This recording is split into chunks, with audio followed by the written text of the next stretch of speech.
Welcome back. Good morning. This is TESOL 2022. I'm Amy Sweezy, and my next guest is here with us now. Faridah Pawan, a professor from Indiana University. You have authored 5 books, and we specifically would like to talk about this 5th one because, obviously we're all coming out of the pandemic. I'm going to say we're coming out of it, right? Not that we're still in it. It's really hard to learn online, and that's exactly what your most recent book was about. So tell us a little bit about the book. What's it called? And why did you write it? So the book is called Engaging Online Learners. It's a practical guide for teachers as well as teacher educators. And so there are 4 authors on the book. I'm the lead author, and then there's Sharon Daly, there's Jing Xiaoying Ko, and Kurt Bonk. And so they're the 4 authors, my colleagues at Indiana University, all in the profession in one way or another. Okay. And the reason we wrote the book, we are all teachers, and we're all teacher educators ourselves. And then we are, working with, when the pandemic hit, the emergency remote mandate, ERT in March, teachers had between 2 days and 2 weeks to get ready. Right. And one of the things, the main confusion that folks had was that online teaching, ERT, emergency remote teaching, was similar to online teaching, whereas there's a huge difference. ERT was just suddenly you had to go online, but in terms of online teaching itself, it's like all teaching. It takes a while to develop the ability and the skill to do it effectively. And I think that's one of the reasons we wanted to dispel the confusion. The other, obviously, the most important reason is that we wanted to be there to help, to provide guidance, because one of the things that we know for sure, amidst all the chaos, we knew for sure that teachers knew what they wanted to do with students. As teachers, we have that sense. I am a teacher. I want to guide students in the way that, I know reaches them emotionally, mentally, of course, and in other ways.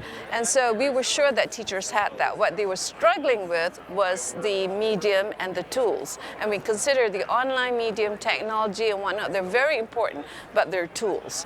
Right. Pedagogically, that's where it has to be, for teachers to kind of revisit that and to see where the tools, the online medium, can forward their pedagogy. Okay. So in your research and, in your profession, what are some of the trends that you've noticed then with online learning? There are 3, I think, major trends, and we covered that in the book. One is that learning and teaching will be, there's a personalization and customization trend in the sense that, teaching and learning will be more personalized and, customized, tailored to the learner, but as well as to the teacher. And so that's one. The other is social and connected learning and collaborative learning is obviously the next trend. And then the third trend is that we are, I think we live in a world of what we call abundant pedagogy, abundant access, in a sense that there's a prevalence of resources.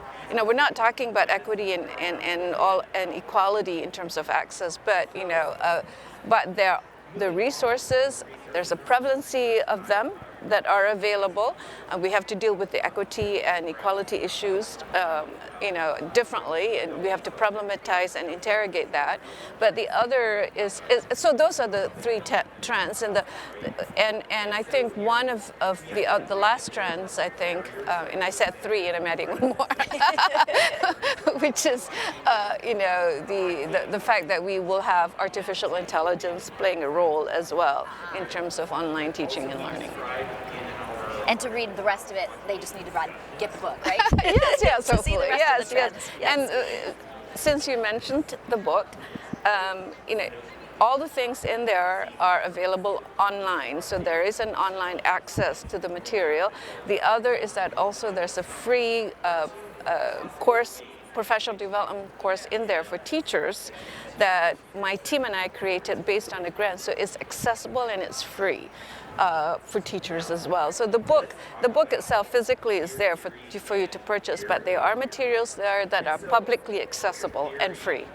Okay. Can you share an example from the book, maybe a strategy or an activity, something that's in the book that people would find?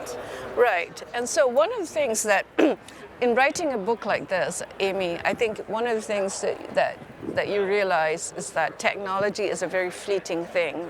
And so anything that you recommend, will disappear. Right. Or in any online medium will be modified or things like that. So although in the book we do have lots and lots of recommendations for resources, websites, applications, all of them are all in there. But we are very, very careful with that caveat. And so what I'm going to share with you is probably more a strategy rather than a recommendation of an activity. Okay. And so perhaps I'll go there too if you insist. But in terms of the strategy, one of the things that we keep in mind when we're teaching online, there are many people who talk about this, and one of the recommendations for someone who, by the name of Bill Belts, whom was part of this online thing a long time ago meaning 2014 or 2004, right. 2004, right? And so so one of the things I think that the guidelines, one is to always sustain whatever we create online. We have to think about students doing the work, most of the work. And then one of the things we talk about is the difference between teacher presence and teaching presence. And that's very important in online teaching. Teacher presence is you and me being here. I'm telling you what to do, or, like we used to be, telling students what to do. Now in online teaching, the concept of teaching presence is becoming more prominent in the sense that, you set up your classes, right, in the way that students know what to do when they come in with or without you. And so that distinction between teaching presence and teacher presence is something that's a very important concept and strategy to think about. And what does teaching presence mean? How do you design your courses so that when they come in, there's something for them to do, or that you have set the tone in terms, say, a Bitmoji, right? You're there and you're there. They know that you're there somewhere, right? But they understand that there is presence, okay. Right? There's presence of you, there's presence of others, and you have provided them steps to move on their own, right? So think facilitation, the design of the course, and then the other thing is is interactivity to be the core of your class, and your online class. Again, setting up so that there is interactivity, not direct, the saying, guide on the side is who you are now as a teacher rather than sage on the stage. And so that's something now that we make as an online, as a concept. So there are many strategies so those are two overall strategies. So the other one, maybe to give a specific activity, if you want me to go that direction. One specific activity, especially if you're doing, if you're thinking about, when you want to start online teaching, one of the ways of establishing teaching presence is establishing who you are as a teacher.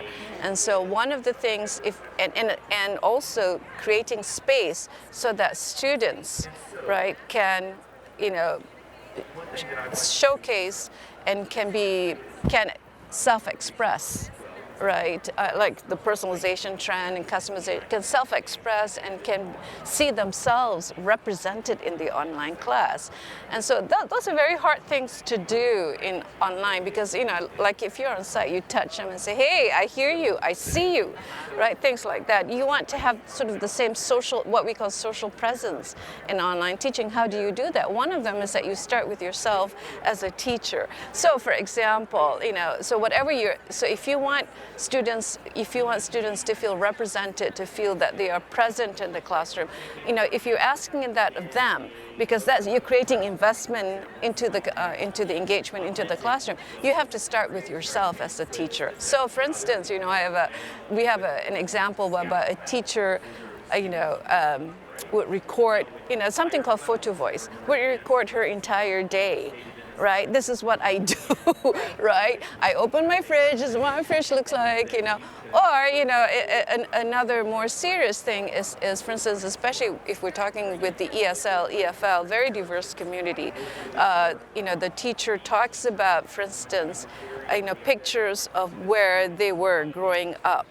The different stages, the experiences. And so one of the teachers shared, for instance, she had an illiterate grandfather. And, a very personal aspect of her life, something called story map, to show how, her grandfather navigated that journey. So it's things like that, And so I know I'm going on. So that's okay. Tell us the name of the book once again. So it's called Engaging Language Learners, a Practical Guide to Teachers. Okay, and before I let you go, I know you're a longtime TESOL attender and part of this organization. Why do you love TESOL? That's a really good question, actually. One of the, obviously as a professional, I attend many conferences, and I feel TESOL is home to me. One of the reasons why is that it brings praxis scholars, because the way I think about my profession, I love it. Teaching informs research, research informs teaching. So practice informs research, research informs practice. And when you come to a conference like this, this is the conversation. It's not separated. You have practitioner scholars, you have researchers, you have all of us coming together, so that our research is informed by practice and our teaching is informed by research. And so that loop there is made. And plus, diversity is so many people from so many parts of the world, so many aspects. We're all trying, I think one of the defining line of this profession and of the conference is that we are all trying to make, and we know we make, and we strive to make a difference daily. Awesome. That's a great way to end it. I love it. Thank you. Faridah Pawan, thank you so much for joining us. We appreciate it. Have a great conference. Enjoy the rest of the convention. Author and professor at Indiana University. Thank you. Have a good conference yourself.